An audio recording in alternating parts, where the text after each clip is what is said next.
성과평가는 예를 들어서 고혈압 환자가 있어요. 그럼 고혈압 환자한테 몇 달간 운동을 시켰어요.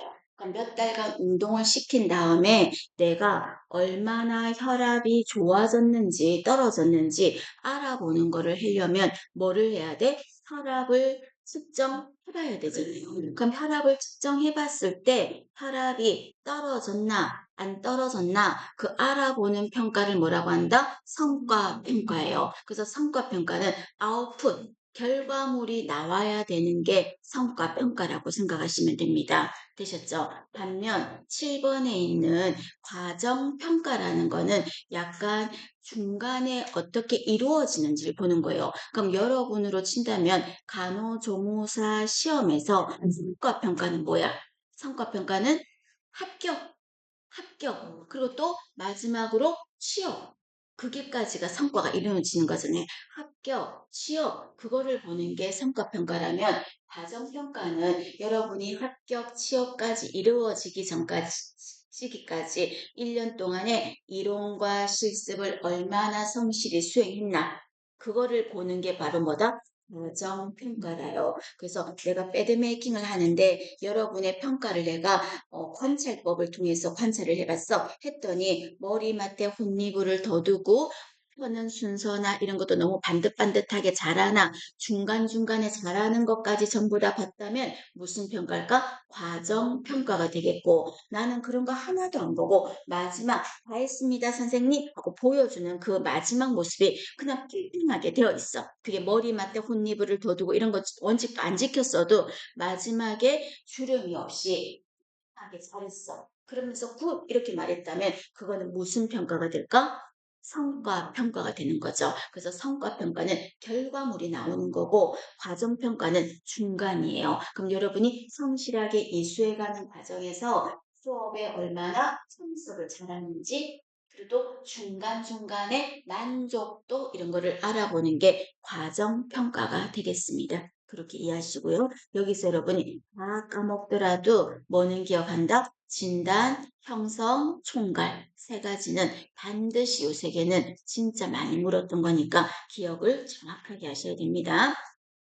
보시고 자 그다음에 평가 중에서 뒤에도 있었어요. 양적 평가라는 게 있고요. 질적 평가라는 게 있다. 그럼 이때 양적 평가와 질적 평가는 양적 평가는 시험지 같은 식으로 보는 거예요. 시험지처럼. 그럼 이건 여러분 숫자로 나타내는 거야. 숫자로. 그래서 여기 잘못 적었다 여러분. 객관적인 평가다. 그럼 객관적인 평가는 바로 딱 나타나는 거예요. 자, 욕창의 크기를 좀 보고 싶어. 그럼 어떻게 할까요? 사이즈를 재보는 거죠. 그래서 가로 몇 센치, 세로 몇 센치 이렇게 하는 거. 그게 바로 양적 평가가 돼요. 자, 우리가 105문제로 이루어진 모의고사를 제가 시험을 쳤어요. 그럼 그 시험 결과가 점수 숫자로 나오는 거잖아요. 숫자로. 그건 무슨 평가다? 양적 평가라는 거예요. 반면 질적 평가는 그냥 어떤 거냐면 환자분 우리 병원에 입원했을 때 환자분 지금 많이 아프시죠? 아프신데 그 통증을 1에서 10번까지로 한다면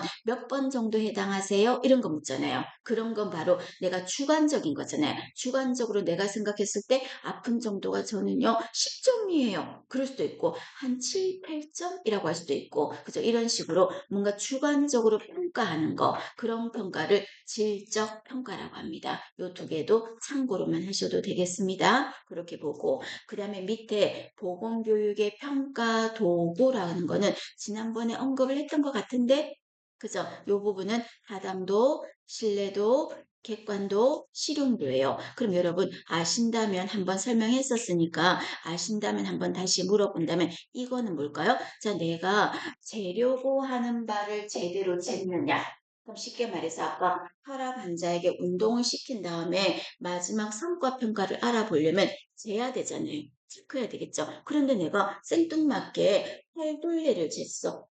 혈압을 측정해야 되는데 팔둘레를 쟀다고. 그럼 이거 엉뚱한 걸 잰 거잖아요. 그럼 이거는 어떤 원칙을 어긋난 거다? 하당도가 떨어진 거야. 타당성이 떨어진 거예요. 엉뚱한 걸 잰 거예요. 재려고 하는 바를 제대로 쟀느냐 하는 게 뭐다? 타당도 이렇게 말하겠습니다. 반면 내가 잴 때마다 결과가 늘 똑같은지 혈압을 잴 때 체중을 재도 늘 결과가 비슷비슷하게 나오는지 그럼 결과가 비슷하게 일관성 있게 나왔다면 그 평가는 신뢰도가 높다 이렇게 말할 거거든요. 그래서 잴 때마다 결과가 똑같니? 이래 말한다면 신뢰도가 되겠고 그 다음에 자 이번에는 누가 채점을 해도 결과는 같아야 돼. A라는 사람이 채점을 해도 B라는 사람이 채점해도 한 사람의 형태를 한 사람의 거를 평가한다면 결과물은 같아야죠. 수행평가 한 사람이 했는데 A 강사는 50점을 주고 B 강사는 100점을 주면 어떤 걸 위반한 거다? 평가자 간의 일관성이 없는 거지. 이거를 뭐라고 한다? 객관도 이렇게 말합니다. 신뢰도는 늘 결과가 똑같은 거 비슷하게 나와야 되는데 채점자 간의 결과가 비슷해야 되는 거는 객관도라고 합니다. 객관성이라고 합니다. 반면 실용도는 여러분 어떤 거냐면 이 평가 방법 너무 좋으네? 그래서 너무 쓰기도 편하네? 근데 쓰기 편하다고 100만 원이나 하는 검사비라면 쓰고 싶어도 잘 못 쓰지 않을까? 그래서 쓰기도 편하고 가격도 돈도 좀 적게 드는지 보는 거죠. 만약에 쓰기도 편하고 돈도 적게 들었다면 어떤 거가 효과가 좋다? 실용도가 높다고 생각하시면 돼요. 실용도 하는 거는 얼마나 쉽게 그리고 얼마나 싸게 이용할 수 있는가 하는 건 실용도.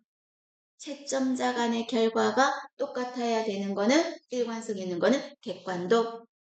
여러분, 객관도하고 신뢰도가 다르다니까? 신뢰도는 내가 체중을 잴 때마다 결과가 비슷하게 나오는 게 신뢰도라면, 객관도는 채점자 간은, 채점자, 평가자 간의 결과가 비슷해야 된다고. 이 사람 결과 다르고 저 사람 결과가 다르면 안 된다고. 그거는 객관도예요. 그리고 재려고 하는 바를 쟀느냐. 지능, IQ를 체크해야 되는데 머리둘레를 쟀다? 그럼 뭘 어긴 거야? 타당성이 떨어진 거거든요. 그렇게 정리를 합니다. 이거 여러분 타당도, 신뢰도는 많이 물어봤는데 그래서 객관도, 실용도까지도 여러분 한번 눈도장 찍었으면 좋겠어요. 그 말이고요.